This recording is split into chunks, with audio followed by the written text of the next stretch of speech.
Excretory system and osmo regulation chapter से question आए हैं और 1 से 2 क्वेश्चन नीट में पूछते हैं। मतलब मान के चलिए आज के आपके 2.5 घंटे आप जब जाएंगे तो आप अपने साथ नहीं तो 8 नंबर लेंगे। एक्सक्रीटरी सिस्टम में हम किसका फॉर्मेशन करते हैं? Yes, what is excretory substances in our body? इस चैप्टर में हम किसका एक्सक्रीशन करेंगे, क्या बनाएंगे यहां पर? यूरिया। क्या बनेगा? अरे यूरिया बॉडी में है, बनेगा क्या? अरे क्या बनेगा तनेश? यूरिन बनेगा। What about the fecal matter? वो चैप्टर हट चुके, that is digestive system। तो आधे बच्चे इसलिए कंफ्यूज हो जाते हैं कि ये चैप्टर में पढ़ना क्या है, फॉर्मेशन ऑफ यूरिन। अगर मैं बात करूं कि it is nothing but the process of excretion of urine। पूरी प्रोसेस है और अलग अलग ऑर्गेनिज्म में अलग अलग टाइप के एक्सक्रीटरी सब्सटेंसेस होते हैं। अगर मैं बात करूं एक्सक्रीटरी सब्सटेंसेस की, जो अलग अलग ऑर्गेनिज्म में अलग अलग निकलते हैं, एक्सक्रीटरी सब्सटेंसेस छोटे नॉन वर्टिब्रेट से लेके बड़े कॉर्डेट तक सब में अलग अलग होता है। अगर मैं बताऊं एक्सक्रीटरी सब्सटेंसेस कुछ आपके होंगे नाइट्रोजनस, जिसके अंदर नाइट्रोजन कंपाउंड होगा, और कुछ आपके होंगे non nitrogenous, that means they do not have any nitrogen compound in it, they are called as non nitrogenous based.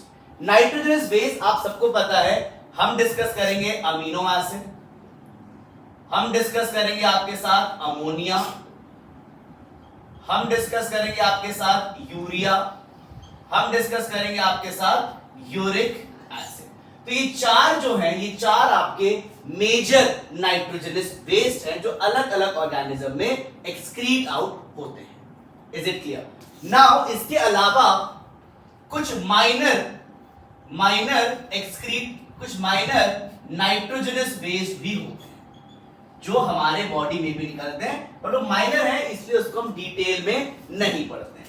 जैसे फॉर एग्जांपल क्रिएटिन और क्रिएटिनिन।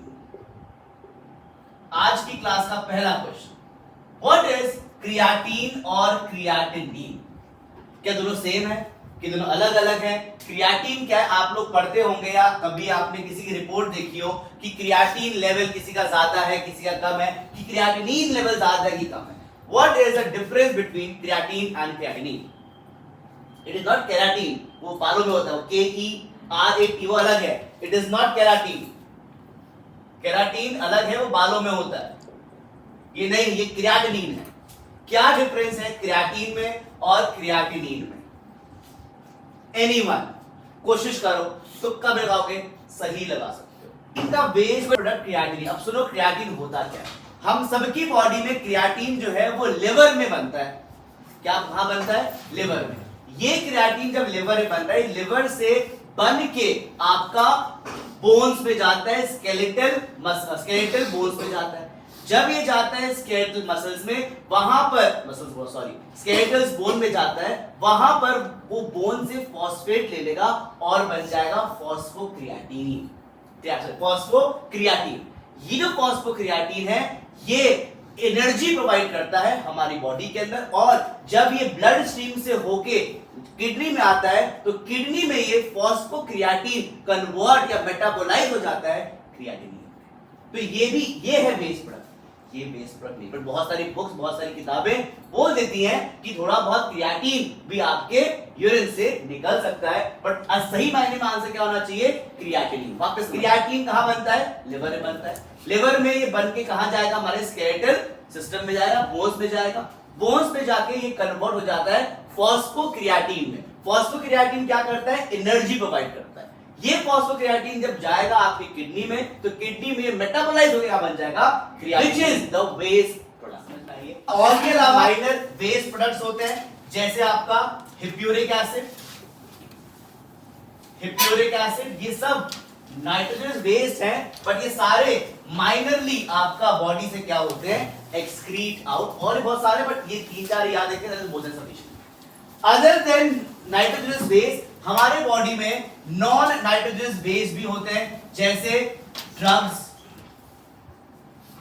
कुछ एक्सेस मिनरल जो हमारी बॉडी को रिक्वायर्ड नहीं है, कुछ एक्सेस विटामिन जो बॉडी को रिक्वायर्ड नहीं है, आप पानी बोल सकते हैं, आप CO2 बोल सकते हैं। तो ये क्या है, these all are also non nitrogenous based. हमारी बॉडी में मेजरली हम सब पढ़ते हैं कि हमारी बॉडी में जो एक्सक्रीटरी सिस्टम जो निकालता है वो निकालता है urea, but there are many other organisms जहां पर अमोनिया भी निकलता है, अमीनो एसिड भी निकलता है और यूरिक एसिड भी निकलता है। हमारे पढ़ाई में हम ये तीनों डिस्कस करेंगे, इसका हम सिर्फ एग्जांपल डिस्कस करेंगे कि अमीनो एसिड किसमें एक्सक्रीट आउट होता है। अब बिफोर स्टार्टिंग ये है क्रिएटिन हो गया। अब देखिए पहले डिस्कस करते हैं अमोनिया निकालने वाले ऑर्गेनिज्म। देखिए अमोनिया जो है it is a very very very toxic excretory substance. क्यों टॉक्सिक है? बिकॉज ये पानी में बहुत ज्यादा सॉल्युबल होता है और ये पानी में इतना जल्दी सॉल्युबल हो जाता है, इसीलिए इसको एक्सक्रीट आउट करने के लिए बहुत सारा पानी चाहिए होता है। एनीवन, कितना पानी चाहिए होता है 1 ग्राम अमोनिया एक्सक्रीट आउट करने के लिए? 500 ml, आधा लीटर पानी लगता है 1 ग्राम अमोनिया एक्सक्रीट करने में। बहुत ज्यादा है ये, इट्स वेरी एक्सपेंसिव प्रोसेस। तो अमोनिया जो रिलीज करते हैं, तो organism which excrete ammonia they are called as ammonotelic organism. क्या बोलते हैं? अमोनोटेलिक। और पहली बात तो एग्जांपल्स पे डिस्कस करते हैं, ये एग्जांपल्स ही बहुत। देखिए मैंने आपको क्या बताया कि यहां पर क्या निकलेगा, अमोनिया। अमोनिया को निकालने के लिए खूब सारा पानी चाहिए, तो खूब सारा पानी क्या हम में होगा? तो लॉजिक लगाओ कि खूब सारा पानी में बोल रहा हूं, तो ये वो ऑर्गेनिजम्स होंगे जो आपका पानी में ही पाए जाएंगे। कोई भी टेरेस्ट्रियल ऑर्गेनिज्म है वो अमोनिया निकाल ही नहीं सकता, तो इतना पानी कहां से लेके आएगा? तो ये भी आपको याद रखना है कि एग्जाम्पल के लिए आप याद कर सकते हैं कुछ बोनी फिशेस। देखिए पॉरीफेरा, सिलेंट्रेटा, निडेरिया, प्लैटीहेल्मिन्थ, एनेलिड्स, ये सारे अमोनिया निकालते हैं। एग्जांपल तो व्हाइट बोर्ड भर जाएगा, बट हमको अपने एग्जांपल रिस्ट्रिक्ट करने हैं बोनी फिश, पॉरीफेरेंस, टेट्स, flatworms, aquatic amphibians.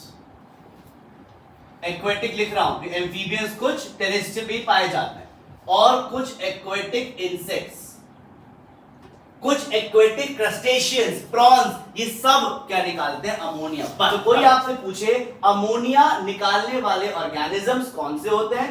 Bony fishes, poriferans, aquatic amphibians and aquatic insects. Clear है?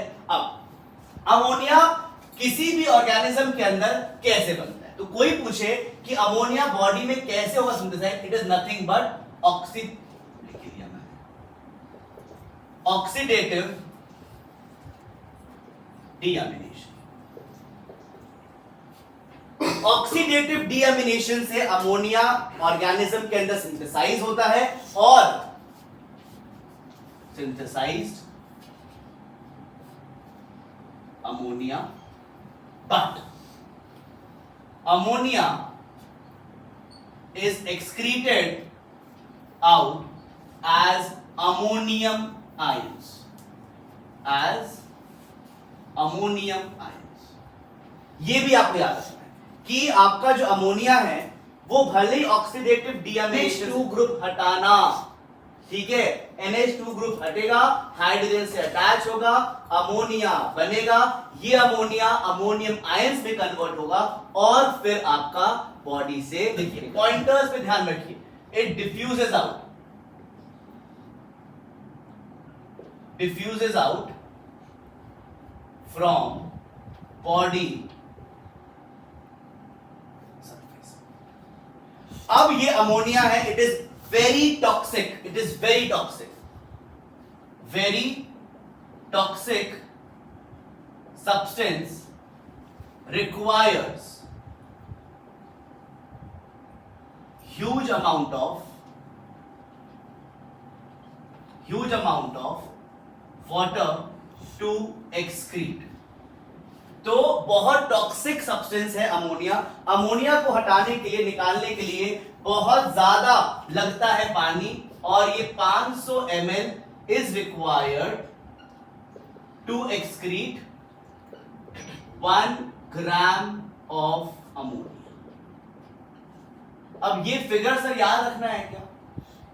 याद रख लोगे तो आपके लिए फायदा ही है, ठीक है। तो 500 ml is required to excrete out 1 gram of. तो यूजुअली इट इज ऑल्सो, ये भी पॉइंट ले सकते हैं कि ammonia is very soluble, is readily soluble in water. तो ammonia is readily soluble in water का मतलब ये होता है कि ammonia is highly soluble in water, और इस हाईली सॉल्युबल है, इसीलिए इसको रिमूव करने के लिए आपको खूब सारा पानी चाहिए होता है। अमोनोडेलिक ऑर्गेनिजम्स कौन कौन से हैं? Bony fishes, poriferas, aquatic amphibia, aquatic insect. कोई भी यहां पर बोनी फिश लिखा है, ठीक है, याद रख। अभी आगे पढ़ेंगे अगर यूरिकोटेलिक ऑर्गेनिज्म, वहां पर आएगा मरीन फिशेस। कुछ चीजें एनसीईआरटी में काफी अच्छी दी हुई हैं, याद रखिएगा कि वहां पर एग्जांपल्स पे आपसे एनसीईआरटी के बाहर नहीं पूछेंगे। कुछ एग्जांपल्स ऐसे हैं जो एलिमिनेशन के बेसिस पे आप कर सकते हैं, but there are some examples जो कि आपको एनसीईआरटी पे ही स्टिक होना पड़ेगा।